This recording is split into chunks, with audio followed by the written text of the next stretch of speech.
On dit, c'est quelque chose de... Haye et Sarah, vous savez, les Avot Akdoshim avaient des niveaux qu'on ne peut même pas comprendre. Pas qu'on peut, c'est pas qu'on doit les suivre, on ne peut même pas comprendre leur niveau. Vous savez que, chaque sur Haye et Sarah, nous avons lu Haye et Sarah Shabbat.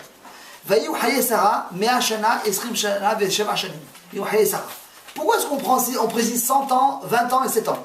Ça fait Rachid ce que dit. Rachid dit comme ça, le début de Rachid, à 100 ans, elle n'avait pas fauté comme une fille de 20 ans, et à 20 ans, elle était aussi belle qu'une fille de 7 ans. D'accord? Et Elesh, Haye et Sarah, Kulam, Shavin le Torah.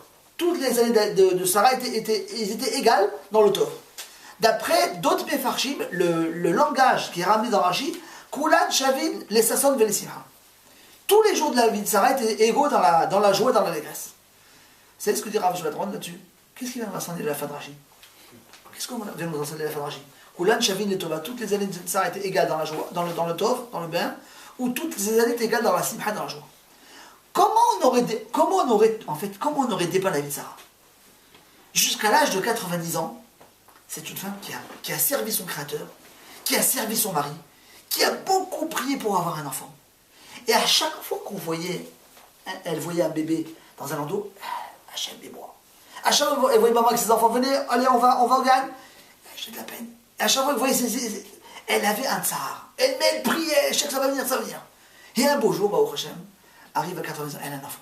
Yitzhak. Quelle joie, la maison s'illumine. Elle rayonne la maison. Et c'est une simha, on fait un festin, et c'est quelque chose de terrible. C'est une nouvelle vie pour elle. Si vous voulez, c'est une nouvelle vie. C'est comme ça qu'on aurait dépeint, à l'échelle humaine, Sarah. Vient Rachid nous dit, écoutez bien, toutes les années de la vie de Sarah étaient Shavin, les Sasson, les Simha. Il n'y a pas eu plus de joie à la naissance d'Israël qu'avant la naissance d'Israël. Il n'y a pas plus eu de Simha après qu'avant.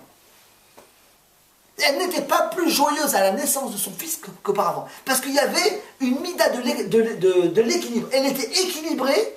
Il y avait... Bon, je crois que c'est lié avec le cours, je n'ai pas pensé, mais... Elle est midat hashivion. Il y avait un équilibre dans la joie de Sarah. Il y avait un équilibre dans la joie de Sarah. Au niveau de sa simha, elles étaient égales dans la simha. Toutes les années, elles étaient au même niveau. Il n'y a pas eu plus de joie qu'avant. Comment est-ce possible? Parce que Sarah, elle sait très très bien que si Hachem ne me donne pas d'enfant, c'est le bien pour moi. Et c'est comme ça, c'est joie et simha. S'il me donne un enfant, je dois m'occuper de lui. C'est ça, et simha. C'est pas mon problème, c'est ce que veut Hachem. Et ils vivent avec nos matriarches, et vivaient avec Hachem, elles prient Hachem d'une intensité terrible, qu'il n'y a pas eu plus de joie. C'est quelque chose de terrible. Vous savez, quand j'ai lu ça, j'étais ébahi. C'est Rav Shvatron.